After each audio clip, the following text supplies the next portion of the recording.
Hello friends, welcome to my YouTube channel. Today in this video I'm going to show you how to enable LED notifications light in iPhone. Let's see the video.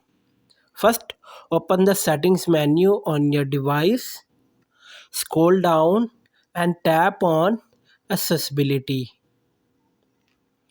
Scroll down again and tap on audio visual. On the next page, scroll down and tap on LED flash for alerts and turn it on. Here you will see two options. First is flash while unlocked and second is flash in silent. If you enable the first option, your LED flashlight will only turn on when your iPhone screen is locked. If you turn on the second option, the notification light will only turn on when your iPhone is in silent mode.